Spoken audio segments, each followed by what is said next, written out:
Poštovani gledatelji i čitatelji, dobrodošli u emisiju Bez brige. Serijal je ovo razgovora sa eminentnim stručnjacima koje ćemo voditi iz tjedna u tjedan na temu mentalnog zdravlja. Sa psiholozima, psihijatrima, terapeutima, analitičarima razgovaramo o tome kako se osjećate i kako vam pomoći. Mi smo tu za vas. Nemojte se sramiti tražiti pomoć. Naš prvi gost u prvoj emisiji je dr. Goran Jurcan iz Zavoda za psihoterapiju Klinike Vrapče. Dobar vam dan, dobrodošli. Dobar dan, hvala na pozivu i lijep pozdrav vama i vašim gledateljima. Doktore, prije nego što počnemo o temama koje smo najavili, kako se vi osjećate? Potres, lockdown, korona, vjerojatno sve više pacijenata, o tome ćemo razgovarati. Kako se vi osobno osjećate? Zapravo, čitava ova situacija na sve nas, pa tako i na mene, je utjecala, tako da s jednim dijelom ne mogu reći da je meni to isto tako ugodno bilo iskustvo i potresa, pa i same korone. Prije nego što počnemo razgovarati o pojedinačnim slučajevima, kod vas se liječe anksiozni poremećaj, obsesivna stanja, poremećaj ličnosti, raspoloženja, poremećaj uzrokovani stresom, moram to sve pročitati jer puno je tih poremećaja. Kako vi procjenjujete mentalno stanje nacije? Da li to možemo zvati mentalnim stanjem nacije? Pa, s jedne strane, ove poremećaje koje ste nabrojali, mi primjećujemo tendenciju porasta pojavljivanja bolesnika s tim poremećajima, za razliku od teških duševnih poremećaja gdje negdje primjećujemo da zapravo oni stagniraju ili čak ima ih nešto manje, a ima ih manje iz razloga što je liječenje danas jako uznapredovalo, tako da postoji pad hospitalno liječenih bolesnika, ali veliki porast bolesnika koji traže pomoć u ambulantnom sustavu i pogotovo kod psihoterapeuta. Tako da imamo izraziti porast pacijenata u dnevnim bolnicama. A što se tiče stanja nacije, čitava ova godina koja nam je donijela i koronu i ovu financijsku krizu i potres, mislim da su vrlo stresogeni čimbenici koji nisu sigurno ostali, koji su utjecali značajno na psihičko stanje nacije. Jer su sva tri čimbenika jaki faktori koji zapravo onaj egzistencijalan strah u nama bude. Kad govorimo o naciji, ne možemo zanemariti da smo mi zemlja izašla iz jednog društvenog sustava u drugi. Mi smo i ta generacija, vi nešto mlađi, pa smo onda imali naravno traumatsku situaciju sa ratom i poraćem, pa sada imamo situaciju sa potresom. Da li se to odražava ukupno na mentalno stanje nacije bitno različito nego da smo živjeli na jugu Francuske, recimo? Svakako, mislim da smo mi kao cjelokupna nacija zapravo u razvoju. Mi smo izašli iz sustava u kojem je pojedinac bio u jako ovisničkoj poziciji. Imali ste predsjednika države koji je bio kao nekakav veliki otac i pojedinac koji je bio u ovisnoj poziciji. Dolaskom demokracije smisao je da pojedinac polako postaje samostalni i da se razvija, a zapravo da ta uloga države nije više takva da nas gura u jednu ovisničku poziciju kao što je bilo prije, nego da nas potiče da se mi osamostaljujemo i negdje kao pojedinci jačamo. Da li smo mi spremni biti pojedinci u tom smislu? Da, ta ovisnička pozicija u kojoj smo mi bili u bivšem sistemu, ona naravno ima svoje prednosti, jer vi, ovo što vi kažete, bili ste situirani i ljudi u tom razdoblju zapravo i mogli su stvoriti nešto. Međutim, ona vam ne daje slobodu da se izrazite i zapravo da se razvijete. To vam je kao u nekakvoj obiteljskoj situaciji gdje je roditelj taj koji se brine za dijete, ali zapravo mu ne da nikad mu ne da slobodu da se ono izrazi. To je ono na čemu mi zapravo u našoj državi trebamo poraditi, da nam institucije ponude jasne strukture, da se ti ljudi koji nam vode državu drže toga, pa ćemo se mi isto tako zapravo temeljem toga početi držati isto tako. I znati ponašati. Da ne bi slučajno skrenuli u politiku, jer to je ono što nas uopće ne zanima u ovom trenutku. Možete nam za početak reći, evo, ja se ne osjećam dobro, imamo i jedan primjer naše čitateljice koja nam se javila, kako to izgleda kada se čovjek odjednom počinje osjećati loše, ali koju vrstu pomoći nam može ponuditi psihijatar, a koju vrstu pomoći možemo očekivati od psihologa? Pa, interes psihijatra je bolest. Znači, psihijatrija je grana medicine i psihijatri su tu da liječe bolesna stanja ili češće kažemo poremećaje. Znači zapravo sva ona stanja koja procijenimo da spadaju u tu domenu, onda to je nešto za psihijatra. A psiholog, on se više bavi čak i zdravim dijelom psihičkog funkcioniranja, zapravo on se bavi proučavanjem misli i osjećaja i kako oni utječu na naše ponašanje. Mi se susrećemo zapravo u psihoterapiji i često su i psihijatri i psiholozi psihoterapeuti. Gdje tu može biti granica? Pa granicu možemo postaviti recimo na razini funkcioniranja. Osoba koja ne funkcionira, koja se povukla iz okoline, koja ne može odlaziti na posao, koja ima izražene simptome, bilo da su to napada i panike, bilo da je to ekstremna bezvoljnost koja traje dugo vremena ili depresivnost, to je zapravo nešto što će biti za psihijatra, a za psihoterapeuta, pa i psihologa ako je psihoterapeut, su ipak ona stanja u kojima čovjek doživljava neku patnju, ali funkcionira. Ajmo to tako reći. Znači, zapravo čovjek ima nekakav problem, ali u ovom osnovnom nekom smislu ipak funkcionira. Može raditi, može imati odnose. To je nešto onda na čemu možemo, idemo kod psihoterapeuta, ajmo raditi na sebi. Dobro, a rekli ste da vam je porastao broj ambulantnih liječenja, da vam se sve više ljudi javlja. S kojim točno poremećajima? Što ih muči? Najčešće jesu ta stanja anksioznosti, depresivnosti, određene reaktivna stanja zbog problema na poslu, to vam je jako često. To je jedan trend svjetski, da se psihijatra miče iz ustanova, da se što manje pacijenti liječe baš bolnički i taj trend smo i mi isto preuzeli. Tako da vam je sada recimo skoro pola pacijenta koji se liječe u dnevno bolničkom tretmanu, a sad kako je korona onda je to putem online platformi. Zapravo imamo dnevne bolnice koje putem online platformi provodimo i vodimo grupe i zapravo sve isto kao kad su ljudi dolazili u bolnicu. Možete li nam reći, imate li neku statistiku ili barem otprilike znate da li se javljaju mlađi ili stariji ljudi ili srednje dobi? Pa statistiku nemam, ali ovako iz iskustva mogu reći da se javljaju ljudi zapravo svih dobi. Dakle, sve jednako boli? Sve jednako boli, da. Dobro. Psihoterapija, to smo i ranije razgovarali, uključuje razne psihoterapeutske tehnike, dakle od psihodrame, integrativne gestalt, art terapije, integrativne psihoterapije itd. Kada vam dođe pacijent, kako znate koju od ovih tehnika ili škola ili terapijskih škola primijeniti na koga?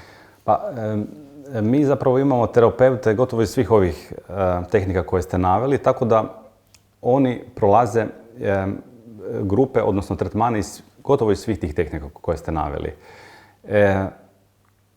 Pacijenti koji dolaze kod nas u bolnicu uglavnom su potrebiti i farmakoterapije, tako da uvijek radimo i kombiniranu terapiju. Iznimno, sad ja pamtim možda jednog, dvoje ljudi koji nisu na farmakoterapiji, ali početni je cilj da oni budu na farmakoterapiji, pa s vremenom, ako to dovoljno dugo potraje njihov tretman, da zapravo i izostavimo farmakoterapiju i da one mogu početi funkcionirati bez lijekova. Kad kažete farmakoterapija, to znači upotreba stanovitih lijekova. Možete li nam objasniti kada se nužno lijekovi moraju upotrijebiti? Često čujemo na terapijama, odnosno čujemo u tim krugovima ili među samim pacijentima, ja ne želim uzeti lijekove, ja ću kroz terapiju riješiti stvar. Da li lijekovi usporavaju spoznaju samoga sebe ili zapravo omogućuju da u taj proces uopće možete ući? Zapravo, to ovisi zapravo o razini patnje koju neko doživljava. Ja sam a priori nisam za farmakoterapiju, međutim, ljudi koji izrazito jako pate, koji imaju konstantne napade panike, koji su u dubokoj depresiji, oni zapravo i ne mogu, teško je njima zapravo uopće ući u proces terapije. Izaći iz tog stanja, tako, oni su isključivo smjereni na svoju simptomatologiju i nekako pokušavaju preživjeti taj dan s tim svojim simptomima i tad je dobro uzeti psihofarmak. Naravno, ako totalno sve simptome zaravnamo sa lijekovima, da onda čovjek izgubi motivaciju za rad na sebi. I određena razina patnje je uvijek dobra koja nas tjera da nešto mijenjamo. Jer frustracija je nešto što mi svakodnevno doživljavamo. Od toga da od gladi, žeđi, pa tako i nekakve psihičke nelagode. Ako je nema, onda ćemo mi puno teže ući u nekakav proces promjene nego ako je ima. Kad govorite o boli, možete li nam pojasniti, a vjerujem da će se mnogi gledatelji i čitatelji prepoznati, kako ta bol izgleda? Koja je to vrsta boli? Šta se zapravo s nama događa kada upadamo u anksiozna stanja ili u stanja depresije? Da li imamo i fizičke manifestacije? To se može raznoliko manifestirati, nerijetko, pogotovo kod mladih ljudi, krene sa fizičkim manifestacijama. Imam puno primjera ljudi koji su prvo obišli dobar broj internista i raznih somatskih liječnika prije nego što su došli psihijatru. To nekad izgleda kao srčani infarkt. Znači, može ljudi strašno boliti u prsištu, mogu ne moći disat, osjećati vrtoglavicu, nesvjesticu i onda oni često potraže pomoć kardiologa. Nerijetko to može biti i neurologa ili nekog drugog specijaliste.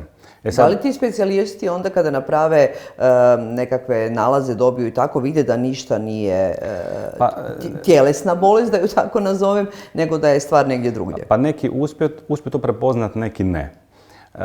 Ono što bi ja možda tu naveo kao jednu distinkciju koja možda pomoći njima može biti što su to često mladi ljudi u kojih ne očekujemo od nekog 20-godišnjaka baš da će imati nekakvu kardiološku priču. Tako da bi tu naveo i druga stvar je ova, što sam i prije naveo, razina funkcioniranja pacijenta i razina međuljudskih odnosa.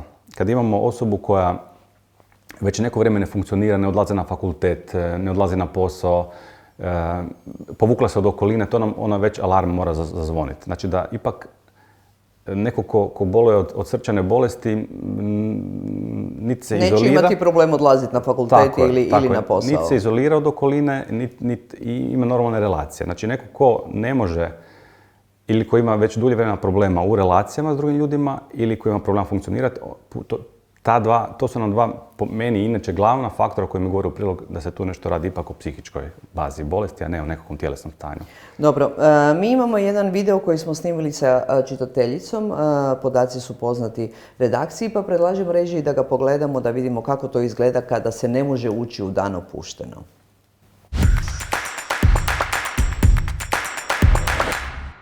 Imam 31 godinu, živim u Zagrebu, majka sam jednog djeteta i imam supruga. U posljednje vrijeme ne osjećam se najbolje, jednostavno kao da ne mogu izvršavati svoje obaveze kao prije. Preko dana osjećam lupanje srca, neko luđačko što prije nikad nisam imala.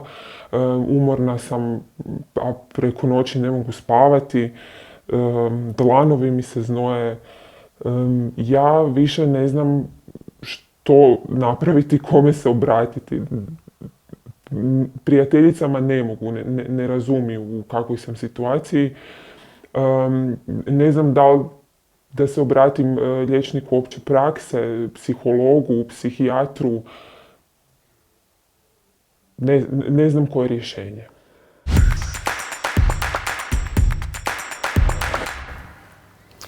Evo doktore, koje je rješenje?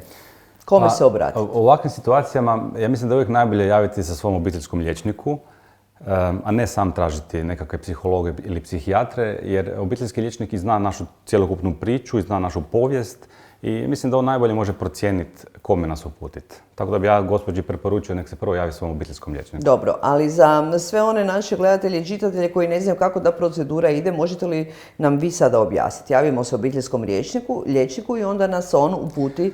Znači, obiteljski liječnici nas mogu ili uputiti u određenu ustanovu ili danas vas mogu oni naručiti direktno putem, sad su naši sustavi povezani tako da oni imaju uvid u naše ambulantne termine i mogu vas direktno naručiti k nama na pregled. Kao što ste vidjeli, ono što sam prije spominjao, gospođa ima problema u funkcioniranju i ima određenu simptomatologiju, tako da ona bi se ipak trebala prijaviti obiteljskom liječniku i u konačnici psihijatru. Dobro, i sada recimo ta gospođa ili neko koji ima poteškoće dođe kod vas na kliniku i kaže dobar dan, ja se osjećam tako i tako. Kako izgleda taj prvi susret za sve one naše čitatelje i gledatelje koji nikada nisu se susreli sa psihijatrom? Naime, naša je želja ovdje i tabuizirati odlazak po mentalnu pomoć. Smatramo da je to najnormalnija najvažnija stvar, kao i sve ostale stvari koje smo već navikli raditi, od sistematskih pregleda pa nadalje. Dakle, osoba dođe k vama i kaže ne mogu spavati i sve ovo što smo recimo čuli u ovom primjeru. Kako dalje izgleda odnos pacijent i psihijatar? Znači, taj prvi pregled traje recimo u prosjeku 45 minuta do sat vremena, gdje mi onda napravimo procjenu stanja, zapravo pokušamo doći do toga o čemu se radi. Ako smo nesigurni, onda radimo dodatnu obradu.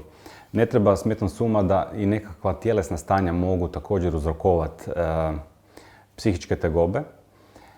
A ako nismo sigurni o čemu se radi, imamo i tu pomoć psihologa. Znači, psiholozi u našoj ustanovi imaju određenu bateriju testova po kojoj oni nama mogu specifično nam još pomoći u tome da mi lakše dođemo do dijagnoze. I kad smo našli koja dijagnoza je u pitanju, zapravo onda krećemo sa tretmanom. Dobro, i sad smo recimo meni uspostavili neku dijagnozu i ja dolazim k vama na tretman. Da li se pacijent u prvom trenutku odmah otvara, kakvo je vaše iskustvo, da li je nepovjerljiv, kako vi nastupate u tom trenutku? Dajte nam malo ispričajte kako te terapije izgledaju. Pa, zapravo, dobar psihijatar bi trebao biti onaj koji će upravo to povjerenje staviti na prvo mjesto. To su često ljudi koji su u životu bili iznevjereni, koji su živjeli u takvim okolnostima u kojima se to nepovjerenje jednostavno veliki broj ljudi je vrlo osjetljiv na te međuljudske odnose i vrlo su nepovjerljivi. Tako da je to temelj uopće početka bilo kog terapijskog procesa, pa tako i liječenja. Zapravo, ja procijenim šta bi za tu osobu bilo najbolje. Znači, nije svatko za sve. Niti je neko za psihoterapiju, niti je netko isključivo samo za medikament. Tako da, ovisi. Neki ljudima jednostavno kod nekih blažih stanja dam nekakav medikament, onda takvo stanje prođe i oni zapravo ne moraju dugoročno dolaziti na nekakvu psihoterapiju. Ako procjenim da bi imali korist od toga, onda ih... A da li terapija izgleda ovako? Ja sjedim preko puta vas ili imamo onaj poznati krevet na koji pacijent legne i zašto uopće krevet ako ga imate? Pa to sad ovisi o tehnici, o terapijskoj tehnici. Krevet, klasična psihoanaliza mi je ne provodimo kod nas u bolnici jer je to nešto što zapravo je jako dugotrajno i koje se provodi u privatnoj praksi, a i rijetko jer je ono što mi kažemo setting je takav da pacijent mora dolaziti 4 puta tjedno i tako nekoliko godina kod klasične psihoanalize, tako da je to preskupo da bi mi to provodili u sustavu. A koja je razlika između analize i terapije? Pa sve je počelo sa psihoanalizom. Zapravo, znači Freud to je bila psihoterapijska metoda u doba Freuda i kasnije su njegovi učenici koji su uglavnom mahom svi bili psihoanalitičari, osnivali neke druge razne psihoterapijske tehnike. Danas, kako je tako malo život ubrzani, onda ljudi više vole malo ove brže tehnike, da mi što brže pomognete. Da mi što brže pomogne. Ali to vam je uvijek što brže pomognem, zapravo ok, stoji to, ali za pravu promjenu ipak treba vrijeme. Dobro, a kroz terapiju vrlo često čujemo kreće sve od djetinjstva.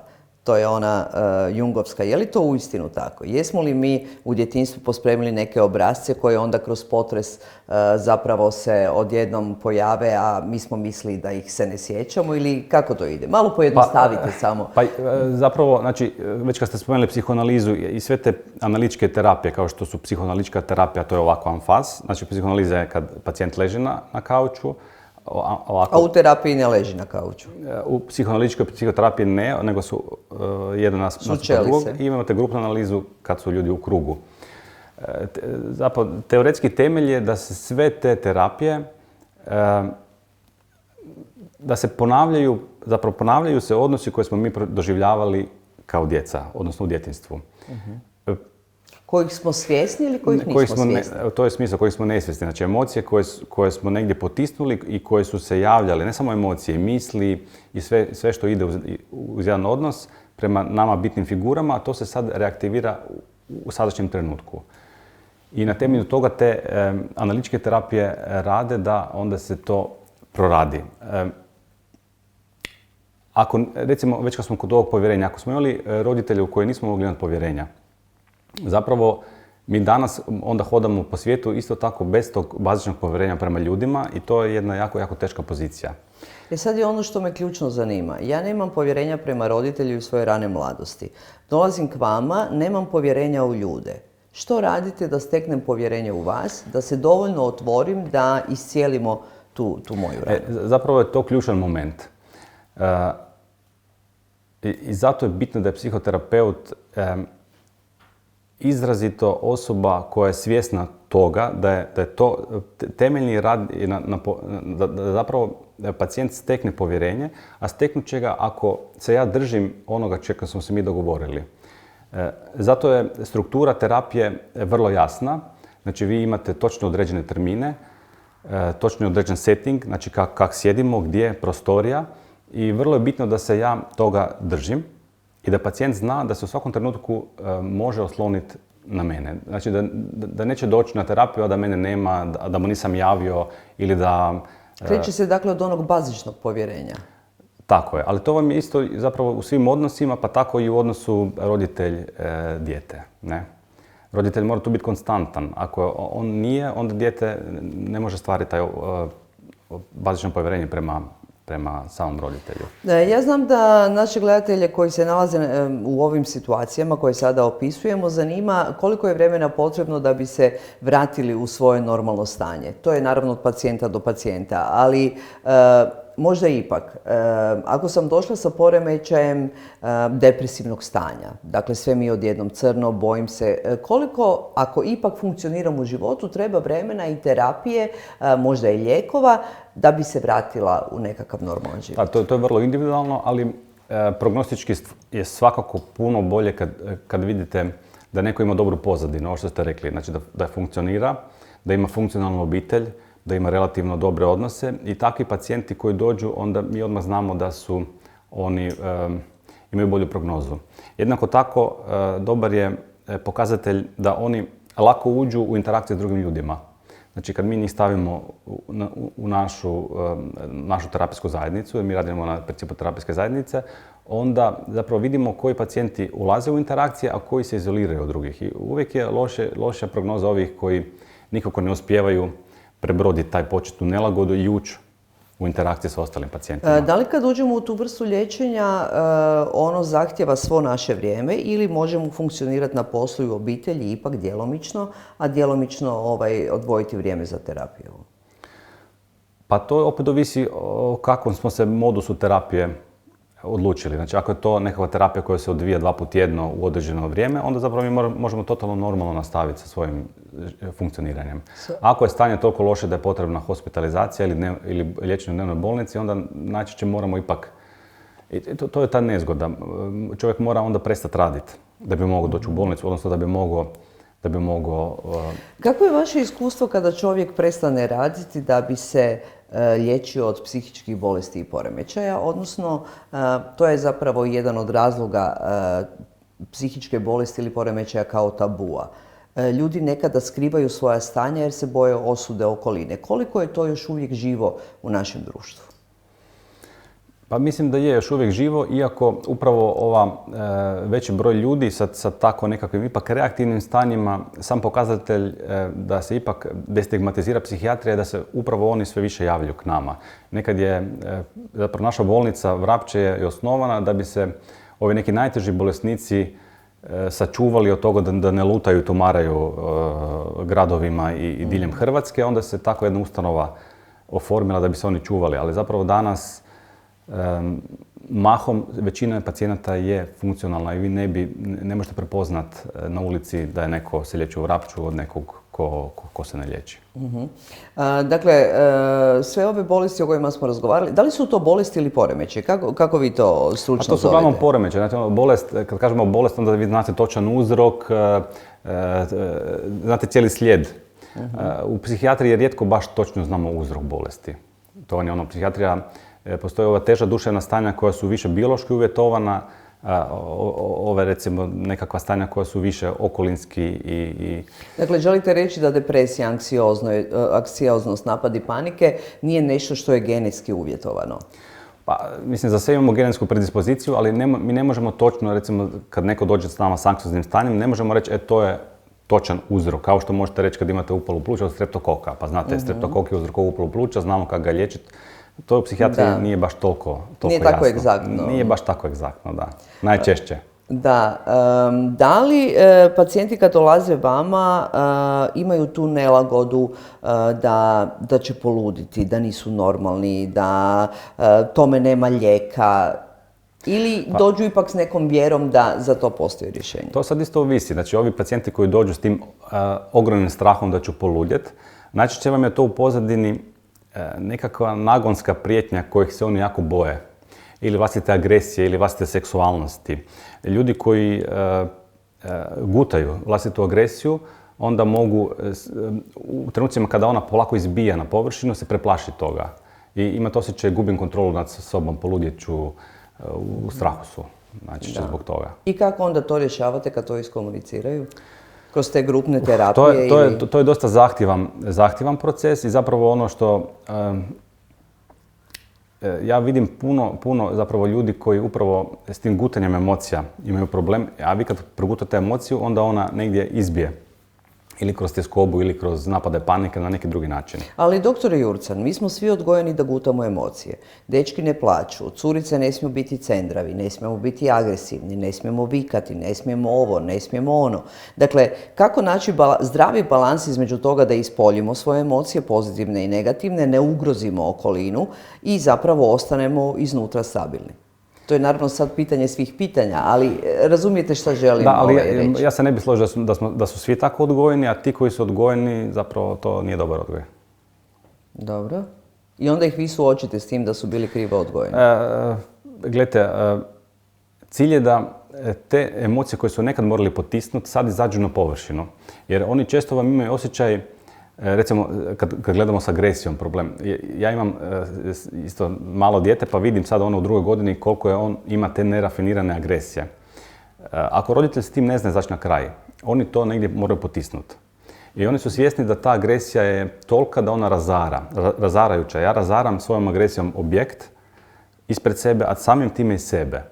Sad u terapiji dugo treba vremena da se razvije povjerenje i da oni uspiju zapravo te emocije koje su toliko snažne izraziti i da se zapravo ništa ne dogodi.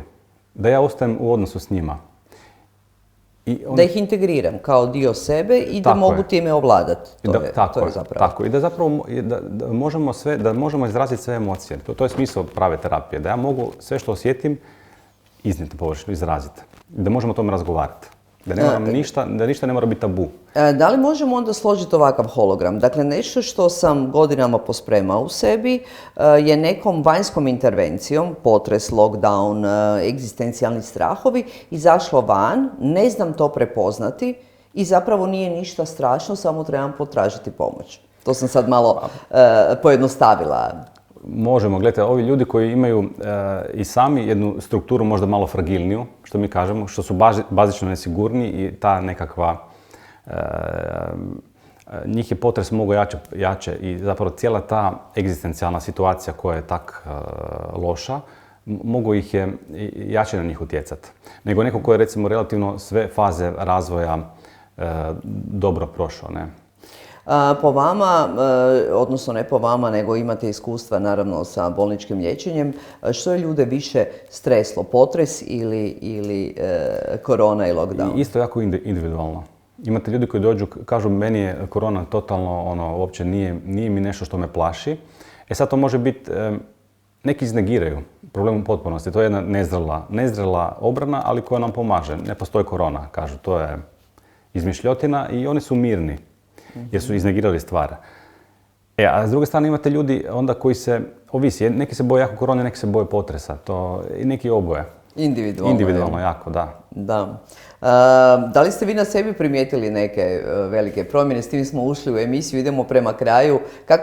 Kako ste vi iznijeli sve te strahove i sve ovo što ljudi prolaze? Recimo, meni je potres bio nelagodan, ako me to pitate.